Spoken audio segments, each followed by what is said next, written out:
আসসালামু আলাইকুম। আশা করি সবাই ভালো আছেন। আমি যদিও ভালো নাই, তার কারণ স্কুটারের ট্যাঙ্কিতে পানি ঢুকে প্রচণ্ড খারাপ অবস্থায় ছিলাম। আপেল ভাইয়ের কাছে চলে আসছি সমাধানের জন্যে। আপেল ভাই এখন এই যে ফুয়েল পাম্প, এটা খুলে এটা ওয়াশ করতেছে। এটা পুরোটাই শুধু পানি আর পানি। এর ভেতর দিয়ে শুধুই পানি বের হচ্ছে। কি যে একটা বিপদে পড়েছিলাম, গিয়েছিলাম মাদারীপুর। তো সেখানে সারারাত স্কুটার বাইরে ছিল আর সারারাত বৃষ্টি হয়েছে। সেই বৃষ্টি আহ, ঢুকে গেছে হচ্ছে ট্যাঙ্কির মধ্যে, এবং সেই ট্যাঙ্কি থেকে পুরো ফুয়েল সিস্টেমের ভিতর দিয়ে ছড়াই গেছে। বহু কষ্টে চালায় আসছি এসে আপেল ভাইয়ের কাছে। এখন উনি যে পর্যায়ক্রমে ফুয়েল পাম্পটা ওয়াশ করলো।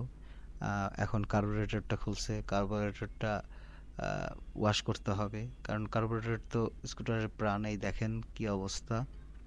এটা খুব সাবধানের সাথে খুব যত্ন নিয়ে আপেল ভাই কাজগুলা করতেছে। আর এটার একটা সুন্দর সমাধানও করে ফেলছি। কিভাবে এর সমাধান করা যায় খুবই সহজেই, সেটা আমি ভিডিওর শেষে বলবো। তো কার্বোরেটর খোলা শেষে এখন এই যে ট্যাঙ্কির ওয়াশ চলতেছে। তো এখন পর্যন্ত পানি বের হচ্ছে, এই যে এখন অনেক প্রেসার দিয়ে বাতাস দিয়ে নিচ দিয়ে তেল যেটুকু অবশিষ্ট আছে সেটা বের করতেছে। তো এখনো সেখান দিয়ে পানি বের হচ্ছে, মানে এত পানি ঢুকছে এটা কল্পনার বাইরে।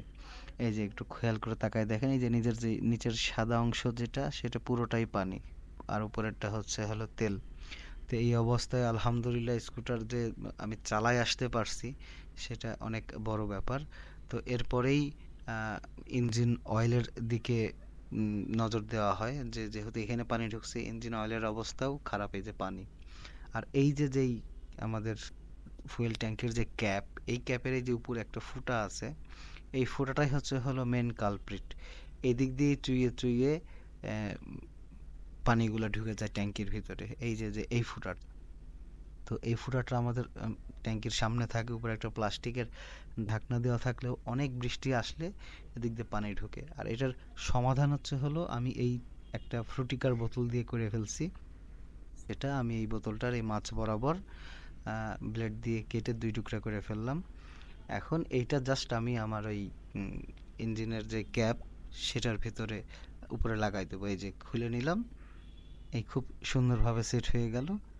তারপরে ঢাকনা লাগাই দিলাম। এখন উপর দিয়ে যতই পানি পড়ুক যাই হোক, ওই ফুটোটা দিয়ে আর কখনো পানি ঢুকবে না, এবং এখানে কোনো সমস্যাও হচ্ছে না। তেল নেওয়ার সময় জাস্ট এটা খুলে নিয়ে তেল নেব, তেল নেওয়া শেষে আবার ঢেকে দিয়ে ঢাকনা লাগাই দেব, কাজ শেষ। আর যদি হাতের কাছে বোতল না পান, অনেক বৃষ্টি আসছে, সেই ক্ষেত্রে এরকম একটা ওয়ান টাইম গ্লাস দিয়েও কাজ চালানো যায়। এটা দিয়েও খুব সহজেই আপনার এই ঢেকে ফেলা যায়। এই যে ঢেকে ফেললাম, আবার লাগাই দিলাম, কোনো সমস্যা হয় না। যদি হঠাৎ করে বৃষ্টি শুরু হয় তাহলে এটা অবলম্বন করা যায়, তবে আমি এটা সবসময় ব্যবহার না করতেই বলবো। তার কারণ এটা একদম খুব টাইট হয়ে লেগে থাকে, কারণ এখানে বাতাস পাস হয় না।